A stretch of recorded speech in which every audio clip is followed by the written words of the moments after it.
12 जुलाई के बाद से ही JWST हर दिन हर सेकंड हमारे यूनिवर्स के नए से नए ऑब्जेक्ट को मेजर कर रहा है और हम तक उस ऑब्जेक्ट की इंफॉर्मेशन पहुंचा रहा है। हाल ही में ही JWST ने मिस्टीरियस रिंग को कैप्चर किया है, जो कि एक अपने आप में ही एक मिस्ट्री है। आज की इस वीडियो में जानेंगे क्या राज है इस मिस्टीरियस रिंग का और कहां पर स्थित है और कैसे बन रही है ये मिस्टीरियस रिंग।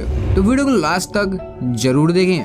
JWST ना जाने अब तक कितने स्टार्स और एक्सोप्लैनेट्स को एक्सप्लोर कर चुका है और हमें धीरे धीरे उनकी डेटा को भेज रहा है। जैसे कि JWST ने दूर के स्टार के चारों ओर एक रहस्यमय रिंग को कैप्चर किया है, जिसे अभी तक वैज्ञानिक समझ नहीं पाए हैं, जिस पर अभी भी काम चल रहा है। यह WR140 के नाम से जाने वाला एक स्टार है जो नियमित रूप से तरंग के समान सर्कल से घिरा होता है, जो कि समय के साथ साथ इससे दूर होती रहती हैं। हालांकि अब तक की स्टडी से पता चला है कि ये सर्कल पूरी तरह से गोल नहीं होते। इन्हें गौर से देखने पर ये कुछ हद तक चौकोर दिखाई देते हैं और इसी बात को लेकर अभी भी बहस चल रही है। स्मिथ बताते हैं कि मुझे लगता है कि यह सिर्फ प्रकृति है जो कुछ ऐसा कर रही है, जो कि स्पेस के लिए बहुत सरल है, लेकिन जब हम इसे केवल एक दृष्टिकोण से ही देखते हैं तो ये हमें एक अनसुलझा सा लगती है। अभी इसको देखकर समझना असंभव सा लग रहा है और देखें तो ये एक सामान्य प्राकृतिक घटना है, लेकिन इसके पीछे कुछ सवाल उठते हैं, जैसे इसका आकार इतना ही क्यों है और यह इतना रेगुलर क्यों है, जैसे मानो इसको कोई फोर्स कर रहा हो ये सब करने के लिए। JWST साइंस वर्किंग ग्रुप में इंटरडिसिप्लिनरी साइंटिस्ट और यूरोपियन स्पेस एजेंसी के सलाहकार मार्क मैकाग्री ने अपना सुझाव दिया कि यह 6 बिंदु वाली एक नीली संरचना इस JWST के MRI कैम ने इमेज में चमकीले स्टार्स WR140 से ऑप्टिकल डिफ्रैक्शन के कारण बनी एक इमेज को कैप्चर किया है। साथ ही बताया कि WR140 वह स्टार है जिसे एस्ट्रोनॉमर्स वुल्फ रेट स्टार कहते हैं, जिसने अपने अंदर के अधिकांश हाइड्रोजन को अंतरिक्ष में फैला रखा है और आसपास के ऑब्जेक्ट इसी धूल में घिरे हुए रहते हैं। और इस मिस्ट्री इवेंट के बारे में हमें वर्तमान में बहुत कम ही पता है, लेकिन एस्ट्रोनॉमर्स इसके बारे में स्टडी कर रहे हैं और जल्द से जल्द हम इसको सही से जान पाएंगे। WR140 स्टार हमारी पृथ्वी से लगभग 5600 लाइट ईयर्स दूर सिग्नस कॉन्स्टेलेशन में मौजूद है। यह एक वेरिएबल स्टार है जो समय समय पर मंद यानी कि डिम और चमकीला होता रहता है। बाकी अभी तक यह साफ नहीं हो पाया है कि इस स्टार के वेरिएबल होने का मिस्टीरियस रिंग से कोई लेना देना है या फिर नहीं।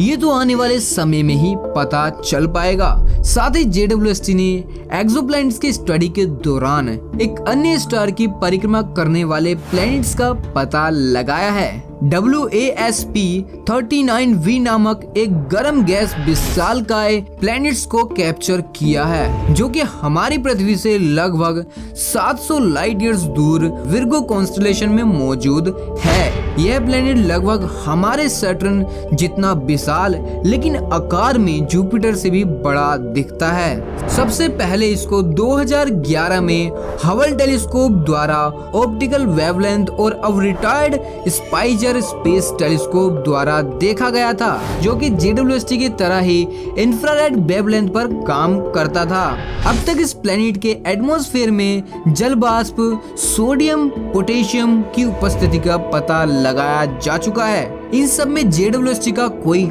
हाथ नहीं था और वैज्ञानिकों ने इस प्लैनेट्स पर कार्बन डाइऑक्साइड को भी डिटेक्ट किया है। इससे पहले हमने कभी भी किसी भी एक्सोप्लैनेट्स पर CO2 का पता नहीं लगाया था, लेकिन एस्ट्रोनॉमर्स को मौजूद है कि अगर हम ऐसे एक्सोप्लैनेट्स के यौगिक पर भी रिसर्च कर पाए तो हमें ऐसी बहुत सी नई चीजें देखने को मिलेंगी जिनके बारे में हम कभी सोच भी नहीं सकते। और इस तरह के मापन से यह पता लगाने में हमें मदद मिल सकती है कि यह प्लैनेट्स अपने पेरेंट स्टार से कितनी दूरी पर है। और यह JWST के NIR स्पेक्ट्र इंस्ट्रूमेंट के यूजेस करके इसको द्वारा से कैप्चर किया गया है, जो कि अत्यधिक संवेदनशील स्पेक्ट्रोग्राफ है, जो उससे आने वाली रोशनी को बारकोड जैसे स्पेक्ट्रा में विभाजित करता है, जो कि ये बताता है कि देखी गई ऑब्जेक्ट किस तरह से लाइट को एब्जॉर्ब कर रही है अपने अंदर। इस समय ना JWST और ना ही धरती पर मौजूद किसी भी टेलीस्कोप से किसी एक्सोप्लैनेट्स के एनवायरनमेंट एटमॉस्फेयर की इमेजेस को कैप्चर नहीं किया जा सकता।